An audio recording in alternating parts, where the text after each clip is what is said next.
Let me ask you, so under the theory that the enemy of my enemy is my friend, there are some people, Democrats and Republicans in Washington, who loathed everything Steve Bannon stood for. They loathed him pulling the president and affirming the president's instinct to pull out of Paris.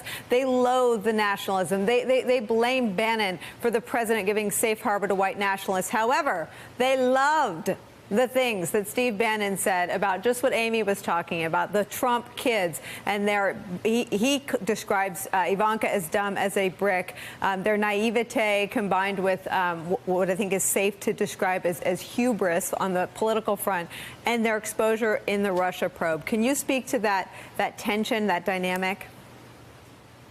Well, look, Nicole, I think, look at what Steve Bannon accomplished. He drug from the bottom of this toxic swamp in American politics, this white nationalism, and made common cause with some of the most odious elements in American life. And, he is somebody who has done real damage to the social and political fabric of the country, as has the website. Now, the statements that he made in the book, you seem to me to be statements of the obvious, and so it's an inside account that confirms what many of us believe and know to be going on in the White House. But I certainly don't think that Steve Bannon is going to have a role in opposition to Donald Trump. He's somebody who holds extreme political views. Frankly, we didn't talk enough about over the last year his opposition to what he calls globalism. These are crackpot ideas that emanate out of him and have always been crackpot ideas. And, so this is someone who I think touched the third rail here, overcome by hubris like Icarus.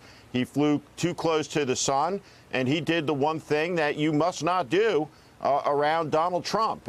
He criticized the president's family, and made the point that Donald Trump was on his way to being a failed president. And for that, it seems there'll be no forgiveness for Steve Bannon. Steve, let me get to you on two low points of the Trump candidacy and presidency, by which Steve Bannon was about the only one by his side.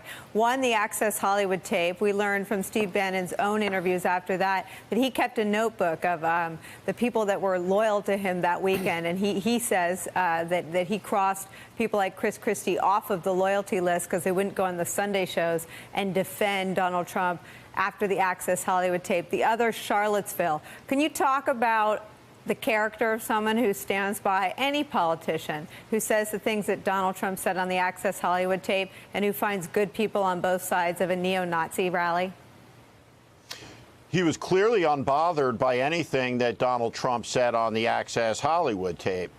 Most everyone in the country was appalled by it, and Steve Bannon wasn't. With regard to Charlottesville, really this extraordinary moment where in one of the most beautiful university towns in the United States of America, we have neo-Nazis marching by torchlight, talking about Jews will not replace us, delivering the Nazi salute, venerating the most evil regime in all of human history. And Steve Bannon's advice to the President of the United States is to go out and say, hey, there's good people on both sides.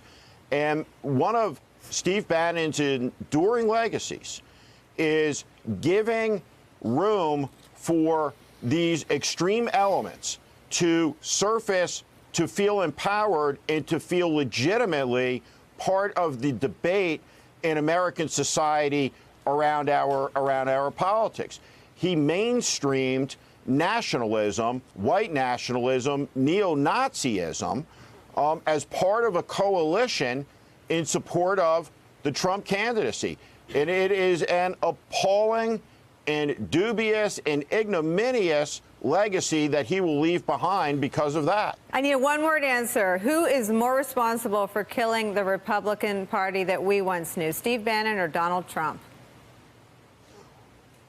Well, they both are, Nicole, but it's also all the cowards in the Congress.